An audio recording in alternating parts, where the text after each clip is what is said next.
Hey guys, you know what time it is. A Megaten fan like myself can't help but make a video detailing the stuff that we've seen at Nintendo's Direct at E3. Power went off for me, so the way that I'm recording this is kind of scuffed. Because at this point I was supposed to be rendering videos off because I was trying to get our next Let's Play, Shin Megami Tensei Nocturne, actually, up and running relatively soon. But because of things that are out of our control, I'm not going to be able to do that without cutting some corners. So unfortunately, it's going to be a little bit scuffed. This video is going to look a little bit scuffed. I don't plan on editing it. I'm probably just going to upload it raw. But yeah, let's go ahead and watch for this trailer because there's a lot of stuff I would wish to talk about with you guys involving this trailer. Again, sorry if the quality is bad. You can always look at this video at the Nintendo site itself. But let's just get into it.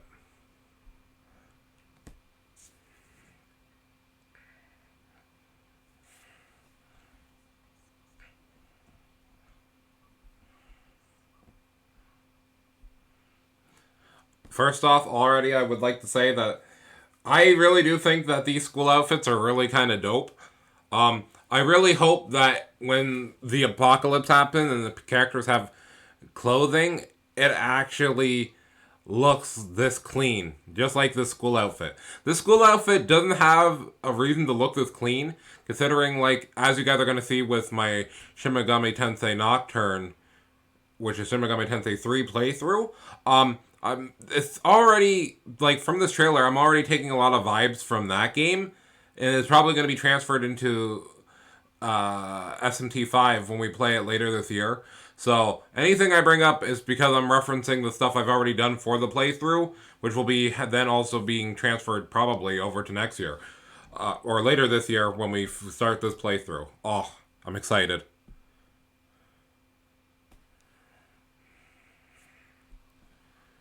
Oh.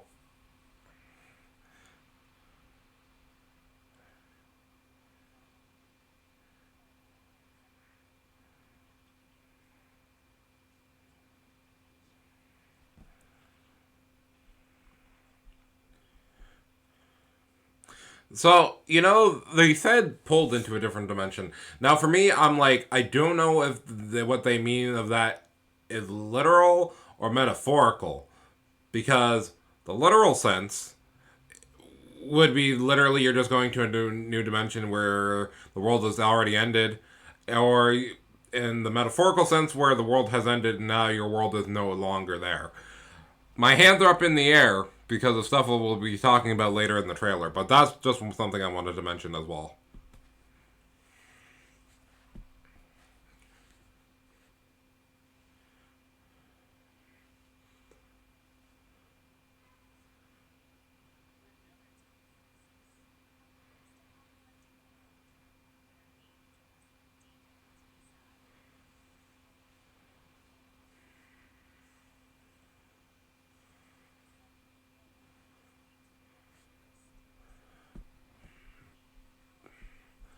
Okay, so we gotta talk about this because the last time we had a trailer, this character's face was not shown. But now we have the face of this demon like, the humanoid like demon who grants you power. Now, I'm not gonna say that our protagonist from Shin Megami 3 Nocturne, when you guys see that playthrough, looks very, very similar to this man. But I'm just saying, depending, because there's multiple endings that you can get in that game. I'm just saying, there's a possibility because they said it was a different dimension instead of saying that the world actually ended. I'm just saying there's a possibility. Also, my outro and his cool transformation. Alright, we'll get a better close up again in a second. Oh. Also, I like to mention that I really like how the overworld looks. And you can actually jump! You can see the... Okay. 3 things. 1. Big open overworld. Very nice. 2. You can actually maneuver with abilities to be able to jump and platform. Thank you. Thank you. It's not just a JRPG where you have to walk straight and you don't have a jump button. They allow you to jump over things. Thank you. And 3, you can actually see the enemies, so you don't have to actually force yourself to get attacked by certain encounters all the time, which is nice.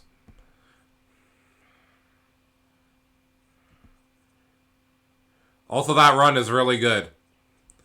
Alright, now this is something I really wanted to talk about and why I wanted to make this video. It... transferring here. I'm trying to get the frame I want. It's very hard. Okay, here. Alright, so I would like to just say that a game that got re-put onto the Switch and remastered, that game was TMS, also known as Tokyo Mirage Sessions. Now, they took some of the graphics, like the icons for some of these moves and elements from that. And I really appreciate that because that menu system looked very clean, while also adding some new stuff up here, which are now the new press turn systems for this one. Again, if you watch my playthrough of Shin Megami Tensei Nocturne, you'll learn everything that you need to know about the press turn system there. Because, boy, some of those episodes are going to show you how fair and unfair that system can be. Oh, I saw something that also caught my eye because I didn't get to see it on that other frame. Change. You can change party members, escape, and return. Okay. And then, again, like I said, that some of the... like, the way that it shows this is exactly the way that Tokyo Mirage Sessions had it for showing weaknesses and also, like, the damage calculation and numbers also are very reminiscent to that. So I'm very interested to see what other UI stuff they took from that game, because that game had some immaculate UI. I'm honestly sad that I didn't play it for... I played it for the channel back in 2016. You could probably search up through oldest videos. But it was like some live streams where I had some off time because I had my teeth taken out at the time. So there's some footage of it of the game on my channel. But I will say, I was gonna replay it with the new content, well, quote-unquote new content from the release version that they gave back in 2018 or 19. I forget which one. But then I realized they didn't English localize it, because that's what would have made me want me to play it more. But the game was completely just English sub. So it's only subtitles, which that's not a problem for me. But the one reason why I would have played that game again is literally if you gave all the voice acting, people who would voice act those characters, a role in English to, do that. But instead they're like, nah, we're not going to do that. So I decided not to get the game because I was like, man, you're not supporting voice actors? Then I'm like, sorry, man. Sorry. Anyways, that little tangent aside.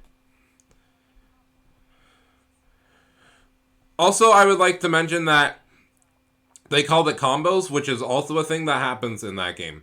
Which basically, depending on what type of skills you have, if you hit an enemy's weak point, they have a big chain combo. But I'm not sure if that works exactly like how it does in that game, or it's going to be just the regular system that they have for SMT. Because right now we're going to see the negotiation system, and that's completely the same. Like, they're like, oh, yeah, by the way, you can get allies by talking to them, but they don't tell you how bad it is. Oh, okay, that last bottom option was pass, which is a good tech to have, because if you don't have something to hurt an enemy, then you might as well pass it over to your teammates. Also, they're showing some late game stuff here, which is also nice. And also, it's using some models from Persona, which is really nice.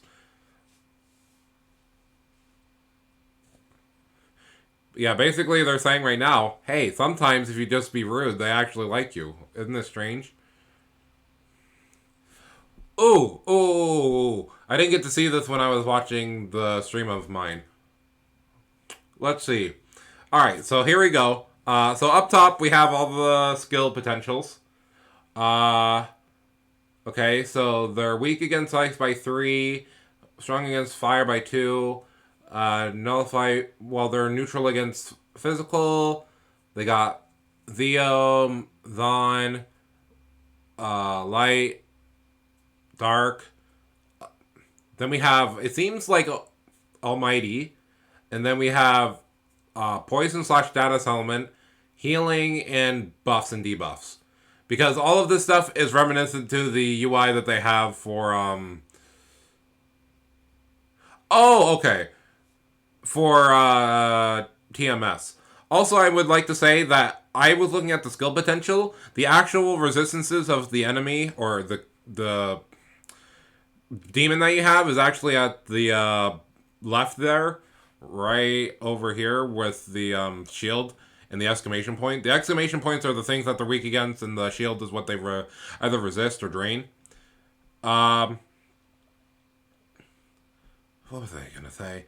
Also, all of these they have a big stat chart. Maybe if I can rewind just a bit, I can be able to see it before it gets caught up by the text. Okay, so it's just the basic stuff: strength, vitality, magic, luck, and agility. I thought that we're gonna have one more because let me see. No, I guess that is it. I thought they usually had one more stat, but I guess I'm misremembering it. I thought they had one for separately for magic defense, but I guess they just keep that all within magic or vitality instead. Because I remember that in one of the games, what I think it's in Nocturne that I'm playing. If you have high magic attack, you also get high magic defense. I'm pretty sure, or if it's not that, it's vitality. And then also because of the skill potential over here, his Augie, his fire skill becomes level 2 because that's his potential of increasing the skill damage by 2. So, or plus 2ing it. Which basically, when you get like plus skills, it basically increases the damage output while also keeping the MP around the same. So, even if you don't get stronger demons, or if you keep demons for a long enough time, you can get ones that can be on par with like in-game demons just if they have plus skills for certain skills and attributes that they learn, which is really good. Anyways, moving on.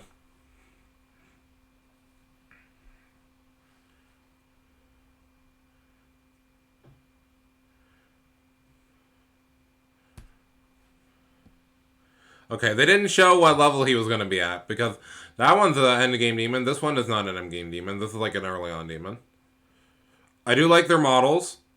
I'm pretty, now that I saw that again, I'm pretty sure that they're using some of the models from the Persona games and some of them from the mobile game called DX2.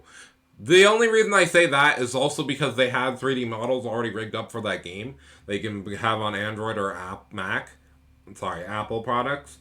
So, they look clean, is what I'm saying. And also that dragon thing looks scary, and it looks like Seth.